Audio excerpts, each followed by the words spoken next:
Connecting Azure DevOps with GitHub allows you to seamlessly manage repositories, automate builds, and deploy from GitHub to Azure DevOps pipelines. Link GitHub repository to Azure DevOps. Open Azure DevOps. Log into your Azure DevOps account at dev.azure.com. Create a new project. Navigate to projects and click plus new project to create a new project or use an existing one. Add a new repository. In your project, go to Repos. Click Import a repository or new repository. Select GitHub as the source and sign in using your GitHub credentials. Connect GitHub repository.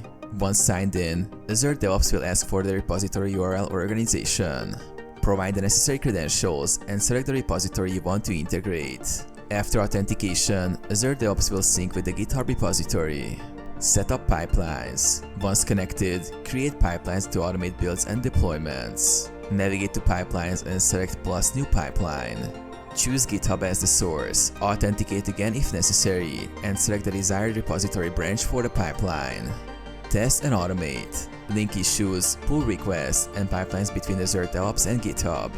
Automate build and deployment tasks from GitHub repositories to Azure DevOps, ensuring seamless integration.